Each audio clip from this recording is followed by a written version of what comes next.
The memory of widow Godiva Withercramp.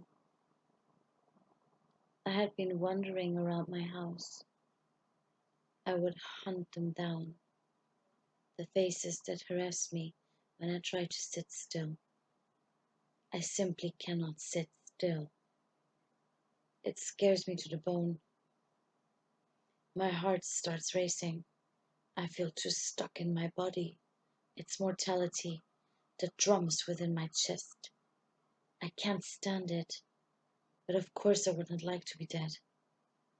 They wouldn't stop bothering my mind, crawling into my ears and scratching. I heard them everywhere. What they wanted from me? Acceptance, maybe. Self-victimization, the ultimate sacrifice, an apology. I will not be shredded to pieces. I have been hurt too in my life. And did I hear a recognition of wrongdoing and a compatible apology for every single agony? No.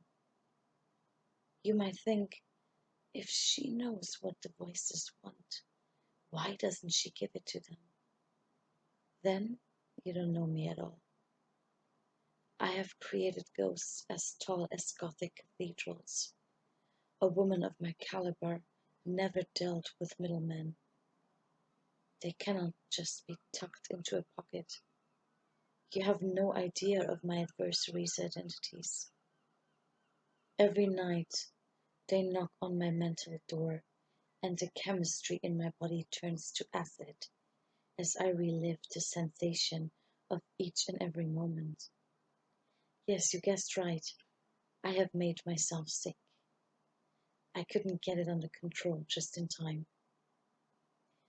Oh no, they have not won. I will not take them with me to my grave. You're wondering what I must have done. You're still thinking subject object here. It won't do. Nobody ever dared to ask the right questions, or was simply disinterested.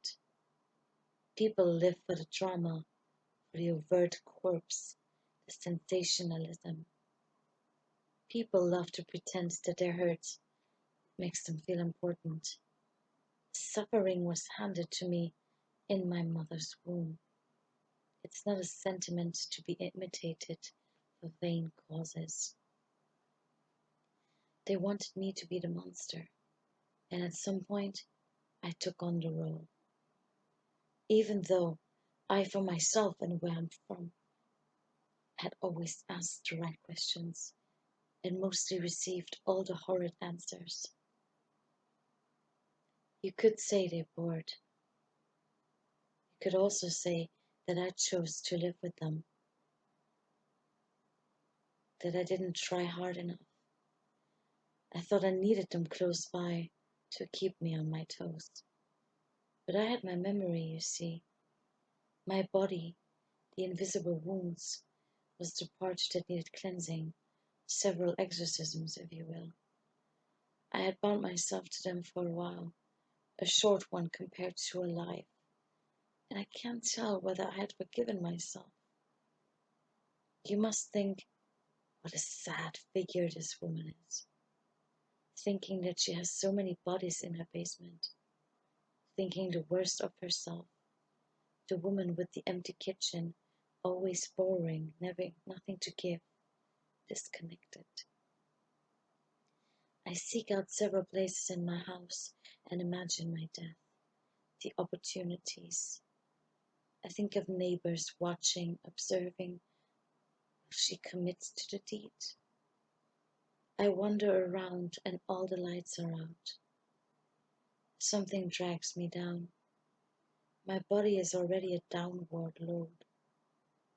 I am a tree that cannot stomach its crown. Could I face them in flesh and blood, talkative and accusatory? Would I let them speak into my ears? I took great distances in my life, changed houses and rooms, and people and poison, protecting myself in my own four walls. I am a woman of fine sensitivities. I always tune right in. You find me in cities under trees, around a corner rushing, at the window looking up, on the hill screaming. I will not, however, sit still and contemplate their voices and features.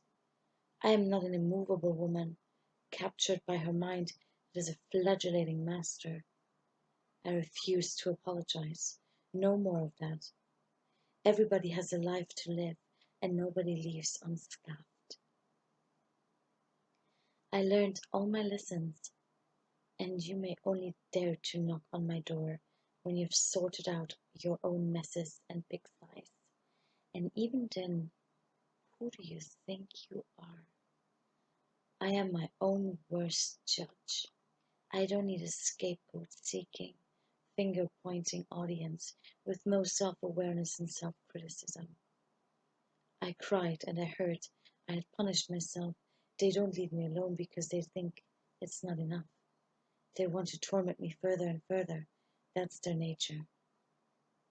They sought me out. They felt so grand and were elevated by me for years. But I managed to accomplish something and reach a feeling that's necessary to life. I forgave myself. And when I repeated this new sensation and recognition again and again, they became void, and I discovered peace within the four walls of my body, sitting completely still.